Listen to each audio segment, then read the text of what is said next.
Sí, bueno, buenos días. Una vez más, salud y libertad para todos en el nombre del Señor. Bueno, estaré unos minutos, el tiempo que pueda, ¿de acuerdo? He dicho ya al principio que he cogido el catarro bastante fuerte y todavía se me nota bastante. Entonces yo decía, como solemos tener todos los domingos, que casi todos los domingos suelo predicar por la mañana, a estas horas, pues no esperéis un mensaje de una hora, pero sí, aunque sea un poquito por encima, ya que el hermano Uge, que es el que lleva esta moderación por las mañanas del domingo, yo ya le llamé el viernes, creo que fue el viernes, y ya se lo dije, digo, oye, que no voy a poder estar o predicar, mejor dicho, el domingo, te llamo con antelación por si tienes que llamar a algún hermano, ¿vale? Entonces el motivo pues es ese, que no es otra cosa. Compartir un mensaje de la palabra, como suelo compartir yo, a mí en este estado físicamente me sería difícil. No tiene que ver unos minutos, una tertulia, un diálogo, unas preguntas, es punto y aparte. Bueno, el hermano Uge me expone un tema, es un tema bíblico, es doctrinal, y me hace a la especie de una pregunta que comparta sobre el capítulo 14 y verso 6 del libro de Juan, donde la Biblia dice, sabéis que yo uso la memoria, ¿vale? Donde la Biblia dice, yo soy el camino, la verdad y la vida, y nadie viene al Padre sino por mí. El capítulo 14 es un capítulo que se escribe en el aposento alto. En el aposento alto se escribe simplemente, creo que son 5 capítulos que están en el libro de Juan, donde se escriben exclusivamente en el aposento alto solamente con los discípulos. Allí no hay nadie más, solamente están los discípulos del Señor. Os voy a pasar el micro para que me digáis qué tal se me escucha, ya que yo no me encuentro muy bien. Decirme algo. De acuerdo, Dios te bendiga. Bueno, ya lo veis que estoy hablando, compartiendo muy tranquilo, muy despacio, pacíficamente. ¿De acuerdo? Bien, entonces el Señor les dice a los 12 discípulos o a los discípulos que estaban en el aposento alto, yo soy el camino, yo soy la verdad, yo soy la vida. Y nadie viene al Padre si no es por mí. Escuchen, muchas veces se escucha decir que nadie va al Padre si no es por el Señor, pero eso no es bíblico. Lo bíblico es que nadie viene, no va, sino que dice que nadie viene al Padre sino por mí. Es decir, que está diciendo que para poder llegar al Padre hay que aceptar a Jesucristo como Salvador.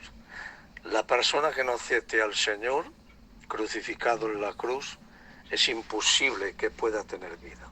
Bien, entonces dice, yo soy el camino, yo soy la verdad, yo soy la vida. Yo lo voy a hacer al revés, ¿vale? Vamos a empezar por la vida.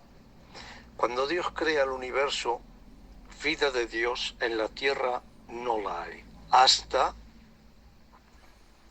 que Dios forma al hombre llamado Adán y deposita su propia vida en aquel hombre llamado Adán.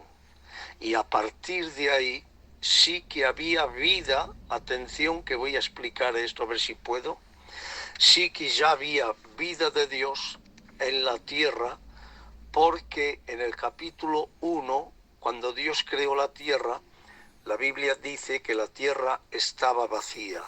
Estaba vacía porque no había vida de Dios. Hasta que Dios depositó su propia vida en aquel hombre llamado Adán, entonces sí que ya hay vida de Dios, ¿vale? Entonces hay vida de Dios por medio del ser humano. El ser humano, tanto el hombre juntamente con la mujer, tenemos la orden y la virtud de poder procrear. Me explico, ¿vale? El hombre tenemos vida de Dios y genéticamente traspasada a la mujer también tiene vida de Dios. Entonces, tanto el hombre como la mujer, cuando están unidos en el matrimonio, y perdónenme por estas palabras, existe la procreación. Dios les dijo a Adán y Eva que se procrearan y que llenaran la tierra. Entonces, el ser humano, por mediación de la vida de Dios que llevamos internamente, tenemos la gloria, la virtud y el poder de poder procrear. El ser humano es el único que podemos procrear vida. Pero atención, no es lo mismo procrear vida que dar vida, porque el ser humano jamás podremos darle vida a nadie. La podemos procrear porque la llevamos metida genéticamente dentro de nuestro cuerpo. Entonces, cuando Dios le dio la orden a Adán y Eva que se procrearan, es porque el ser humano llevamos la vida de Dios plasmada en nuestro cuerpo. Por eso tenemos la gran virtud de poder procrear vida. Todo el reino animal existe la procreación, pero ningún animal de toda la creación que Dios hizo, ningún animal tiene la virtud ni la gloria de poder entrar en comunión con Dios. ¿Por qué no entran los animales en comunión con Dios? Porque la vida del animal es una vida terrenal, y cuando el animal muere en la tierra, su vida perece también con él y desaparece para siempre. No existe recuerdo del animal para nada, pero sin embargo, en la vida del hombre, no desaparecemos como desaparece el animal, sino que nuestra vida permanece para la eternidad porque fue vida de Dios puesta en nosotros. Por eso tenemos la gran virtud de poder procrear el hombre y la mujer. Pero que podamos procrear no quiere decir que ya podemos dar vida. La vida solamente la puede dar aquel que se llamó el Dios omnipotente, Jehová Dios de los ejércitos. Es el único que tiene poder para dar vida. Por eso cuando hablamos del capítulo 14 y verso 6, el último término que él utiliza para poder entender quién es Dios, él dice, yo soy la vida. Ahora, que cuando él dice yo soy la vida, es que la vida está en la parte celestial, no está en la tierra. Nosotros tenemos vida de Dios, pero no somos la esencia divina de Dios. Para poder ser la esencia divina de Dios, se tenía que, en la segunda persona de la Trinidad, se tenía que encarnar en un cuerpo de carne llamado Jesús de Nazaret. Por eso en el capítulo 14 él se presenta como el Dios invisible, como el Dios. Disculparme un segundo. De acuerdo, colega, de acuerdo. Bueno, seguimos. Entonces estábamos hablando que en el capítulo 14 el Señor se revela a los discípulos diciéndole a los discípulos que Él es la vida. Claro, la vida solamente existe en la parte celestial, no en la parte terrenal. En toda la creación que Dios ha hecho, en los mundos visibles, y si existen otros 100.000 mundos, no existe la vida de Dios. Existe la vida de Dios por medio del ser humano aquí en la tierra. Pero verdaderamente la esencia de la vida, solamente es Él. Si nosotros tuviéramos la esencia de la vida, podríamos dar vida, pero estamos en ese campo autolimitados, porque nosotros no podemos dar vida, porque la vida fue dada a nosotros. Entonces nosotros no podíamos tener principio de creación para poder dar también vida. Pero, sin embargo, la Biblia enseña que nosotros tenemos principio de creación. ¿De acuerdo? Entonces, yo soy la vida que estaba escondida, nunca había sido revelada aquí en la tierra. En el capítulo 5, 6 y 7 del libro de Mateo, el Señor toma a los discípulos en el monte de las bienaventuranzas y se revela a ellos por medio de los 9 estatutos que va a haber para el reino milenario. Y entre ellos les dice: oísteis a los antiguos, no matarás. Fijaros que le estaba recordando la ley que él mismo había establecido por el profeta Moisés o por su siervo Moisés. Entonces le dice: oísteis a los antiguos, no matarás. Y ellos le dijeron: sí, que conocemos los mandamientos y las 613 leyes. Vale, pero ahora yo os digo que cualquiera que se enoje contra su hermano es culpable de juicio. ¿Qué quiere decir? Cuando él les dijo: pero ahora yo os digo, les estaba revelando la vida interna que había dentro de aquel cuerpo llamado Jesús de Nazaret. Por eso San Pablo habla de que en el cuerpo de Jesús habitaba la plenitud de nuestro Dios.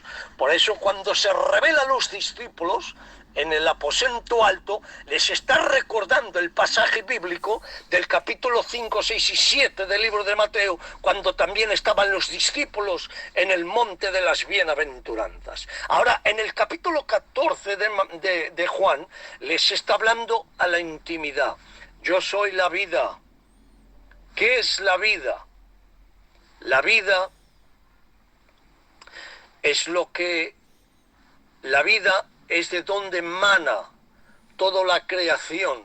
Dice el capítulo 1 y verso 1 de Juan, dice que por la vida que era Él, por Él todo fue creado y para Él. Y sin Él nada puede existir.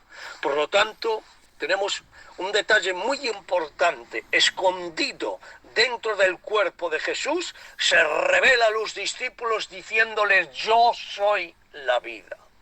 Yo soy la vida. Recordaros cuando le dijo, creo que es a Marta, cuando muere su gran amigo Lázaro, y le dice: Marta, ¿no te he dicho que yo soy la resurrección y la vida? E incluido dentro de la vida está la resurrección. ¿Os dais cuenta?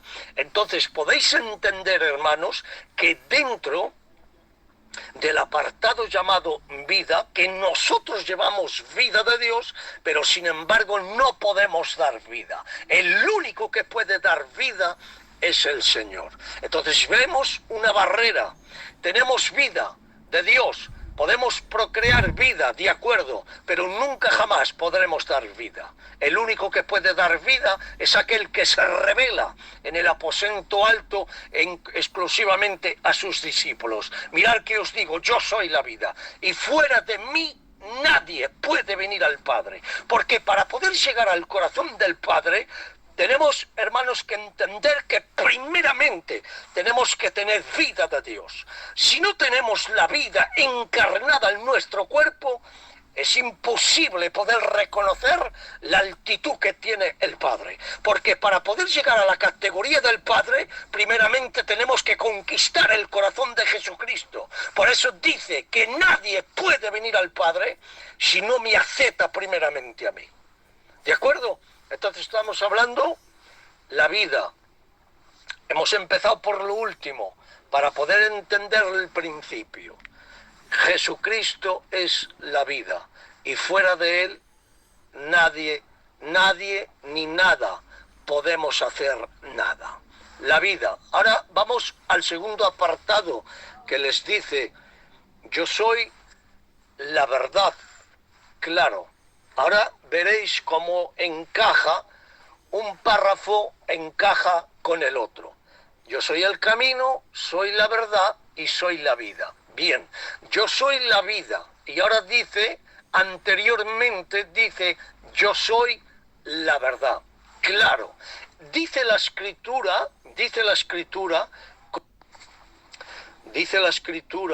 conoceréis la verdad y la verdad os hará libres. Claro, dentro de la palabra libres tenemos que utilizar la palabra o la expresión libertad.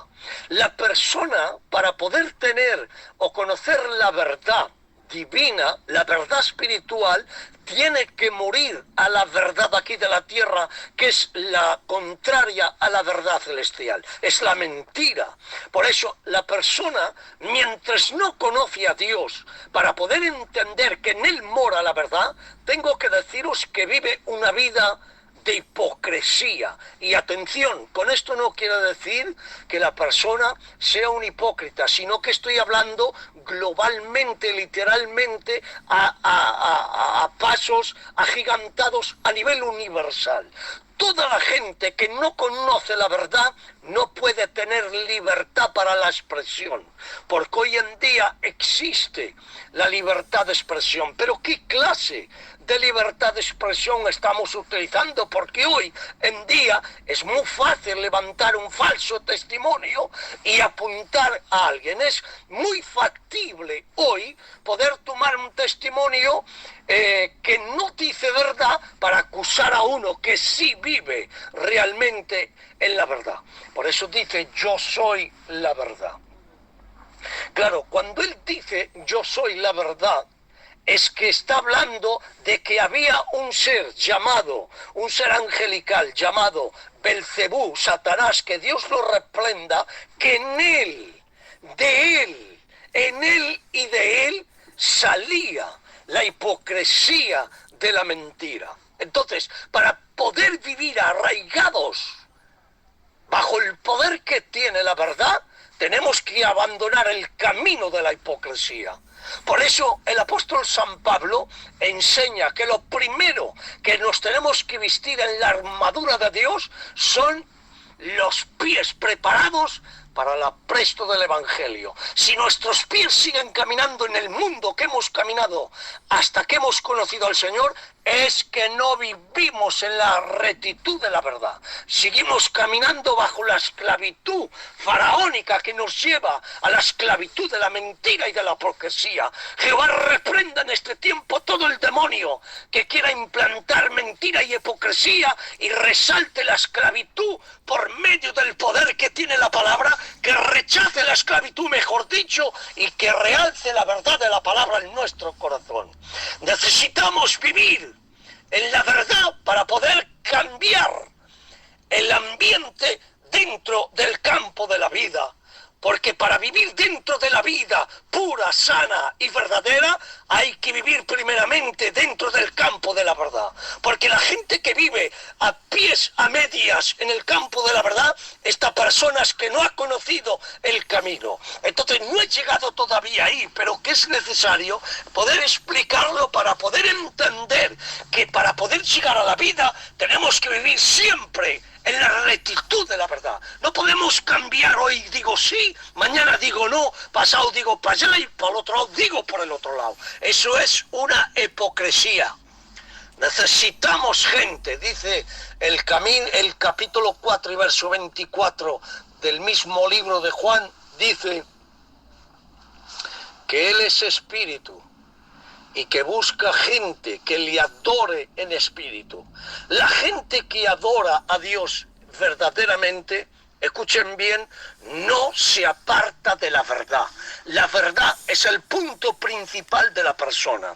Cuando hemos cometido algo, y válgame la expresión y que vaya de paso, cuando cometemos algo que no hemos dicho tanta verdad, luego entra en acción la cautividad de la conciencia. Por eso el apóstol, mejor dicho, el rey David, en el capítulo 32 dice que la conciencia le consumía de día y de noche. ¿Por qué? Porque había escondido la verdad y vivía en el campo de la mentira. Entonces podemos ver, hermanos, que para poder alcanzar la vida realmente Tenemos que ceñirnos nuestros lomos, como dice San Pablo, con la verdad. Señores, ¿qué es la verdad? La verdad es lo que nos mantiene limpios. La verdad es lo que nos mantiene fuera de la esclavitud, de la mentira y de la hipocresía. La verdad resalta el color en la persona. Cuando una persona vive en la verdad, le da todo igual, que le culpen, que no le culpen. ¿Por qué? Porque ha podido entender que hay uno llamado la verdad que le defiende a capa y espada. Mientras una persona vive en la rectitud de la verdad, le defiende el Espíritu Santo a capa y espada. Pero cuando nos desviamos de la verdad, tengo que deciros que el Espíritu Santo, que es nuestro abogado en la tierra, tengo que deciros que no puede abogar por nosotros. ¿Por qué no puede abogar por nosotros? Porque Él jamás podrá defender ni esconder la mentira, sino que Él lo único que Él hace es que defiende a la gente que vive en la rectitud de la verdad. Señores, necesitamos vivir en la verdad para poder alcanzar la plenitud de la vida. Porque para poder llegar al corazón del Padre, que es la vida, tenemos que conquistarlo solamente con la verdad. ¿Cómo se puede conseguir vivir en la verdad? Al Señor le preguntaron en una ocasión, ¿eres tú la verdad? ¿Qué es la verdad? Entonces, señores, tenemos una palabra, una biblioteca que contiene 66 libros, 39 y 27. Contiene 1189 capítulos, más de 31.000 versículos y más de 3 millones de letras. Contiene la biblioteca más grande de todos los tiempos, la Biblia. Cíñete a la Biblia. Si te ciñes a la Biblia, te doy mi palabra que Dios te defiende con el poder que tiene la verdad. La gente que no se ciñe a lo que dice la Escritura, vive su vida a su manera.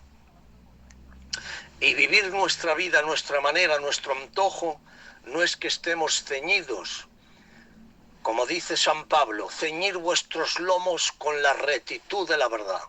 Claro, ¿por qué dice los lomos? Porque de los lomos, prediqué hace unos días, que creo que fue en el equilibrio, compartí que de los lomos es el vigor, la fuerza de la persona. Si nuestra fuerza está reforzada con la verdad, por muchos ríos que levanten los demonios, la verdad siempre va a estar por encima, porque es la rectitud que Dios defiende a capa y espada.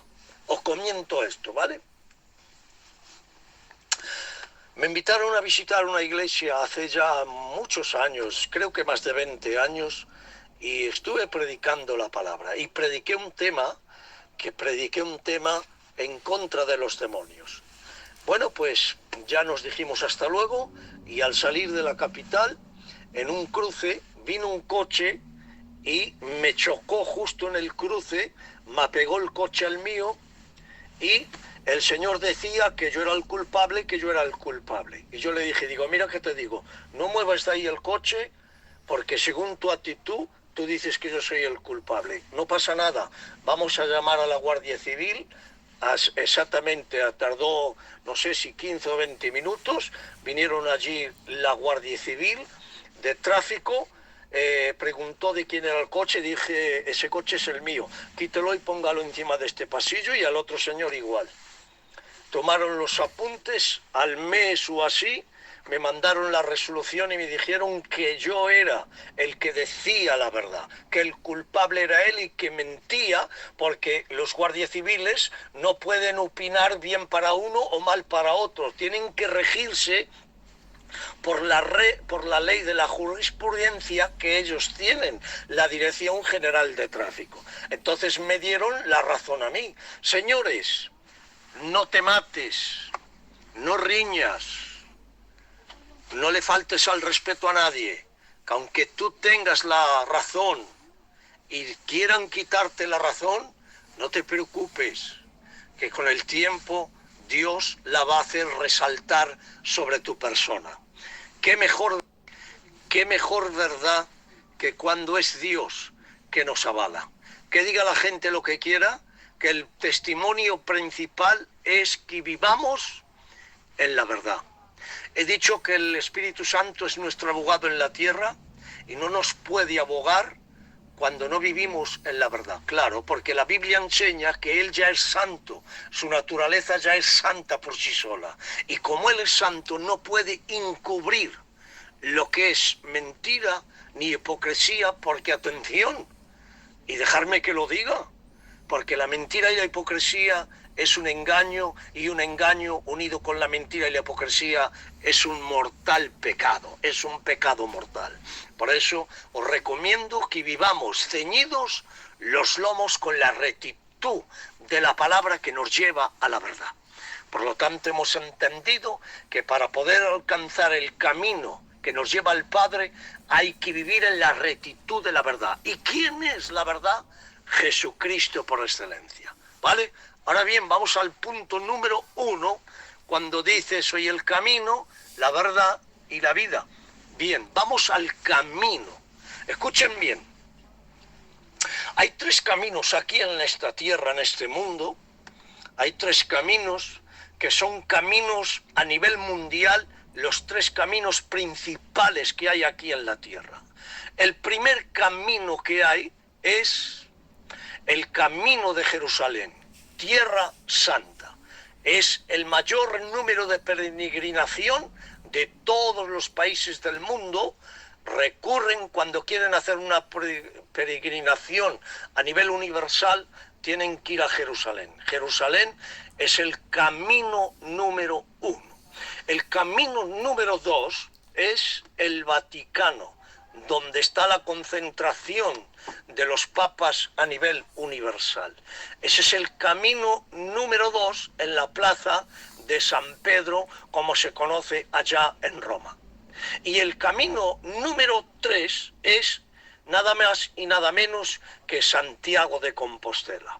¿Por qué es el camino número 3 a nivel universal aquí en Santiago de Compostela? Porque según cuenta la historia, los restos del apóstol San Pablo, del apóstol Santiago, vinieron a parar aquí, en concreto a Galicia, y en concreto a un ladito, aquí al lado de Santiago. Entonces, según cuenta la historia, los papas recogieron los restos que quedaban del apóstol Santiago, los metieron en una urna de plata, que yo la he visto muchísimas veces, y la pusieron en esa urna de plata que contiene los huesos, los restos que no sabemos lo que quedará, si es que es cierto, de los restos del apóstol Santiago, están en la Catedral de Santiago de Compostela. Por eso es que el camino más mundial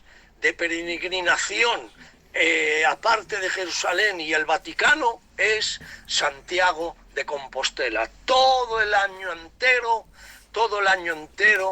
ven ustedes peregrinos y peregrinos y peregrinos, y todos camino prácticamente entran, porque hay 3 caminos aquí para poder llegar a la catedral, pero el principal le conocemos como el camino francés, porque es el camino que viene de todos los países del mundo entero, pasan por el camino francés para poder llegar a la catedral de Santiago. Ahora bien, ahí tenemos 3 caminos, pero ahora vamos a ver qué es lo que encuentran ustedes en el camino número 1. Van a encontrar la capital del mundo entero, que es Jerusalén. Van a encontrar el Gólgota, van a encontrar el Calvario, van a encontrar el Monte de la Calavera, y posiblemente puedan encontrar una cruz puesta en el monte. Pero, ¿qué es lo que han encontrado? Una reliquia que tuvo su historia en el tiempo del pasado. En el camino número 2, lo que van a ustedes a encontrar es la fumata, que cuando tienen que cambiar un papa, hacen la fumata y hasta que no sale, creo que es de color blanco, no hay papa. Eso es lo que van a encontrar, o una misa, o una oración que haga el Papa de Roma. El Papa de Roma, no hay otra, no van a encontrar. Ahora sí, si un día tienen el privilegio de poder viajar a Roma, en concreto al Vaticano, no se olviden de visitar Roma, porque Roma es exclusivamente tremendo, precioso, ¿vale? Es todo antiguo, románico todo. Ahora, el camino número 3, que es la Catedral de Santiago, si ustedes vienen aquí, lo que van a encontrar es... lo que van a encontrar es la imagen de un apóstol que está en un altar, que le pueden abrazar, que le pueden poner las manos, y van a ver una urna que según la historia contiene los restos del apóstol Santiago. Es lo que van a ver. Yo he estado muchas veces, porque la tengo aquí al lado, he estado muchas veces dentro de la Catedral de Santiago de Compostela. He visto los obispos, los arzobispos, los reyes de España, los políticos dentro, compartiendo un culto. Siempre, en primer lugar, el apóstol Santiago. Pero eso es lo que vais a ver. Cientos, millones de peregrinos que vienen cada año a visitar los restos del apóstol Santiago aquí en la catedral. Os doy mi palabra que no os engaño. La catedral es única, digna de ver. Todo de piedras romanas, creo, se empezó en el siglo VIII o en el siglo VII.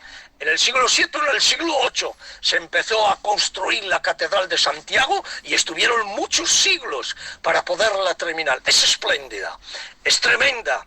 He estado muchas veces visitándola y cada día no sé lo que tiene, es preciosa. Pero es lo que tiene. Ahora vamos al capítulo 14.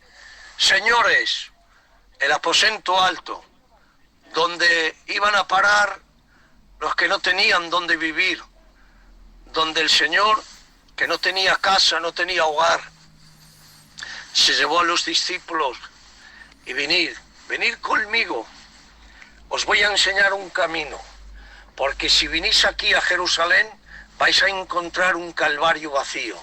Si vais a visitar el Papa de Roma, os vais a llevar una desilusión. Si vais a la Catedral de Santiago, posiblemente os dejen visitar la tumba del apóstol Santiago. Pero si venís conmigo aquí al aposento alto, os doy mi palabra que os vais a encontrar el camino de la verdad. Porque todos estos son caminos que llevan a la perdición. Pero yo soy el único camino que lleva a la verdad. Por eso podemos entender que el camino es el punto número 1 para emprender los pasos del cristiano. Tenemos que enseñar memorialmente, memorizarlos nuestros pies para que aprendan a caminar de nuevo. Porque lo primero que se tiene que convertir en nosotros son los pies. Porque estaban hechos a caminar dentro de un camino de perdición. Pero ahora hemos encontrado el camino en el aposento alto, llamado Jesús de Nazaret. Él dijo, yo soy el camino.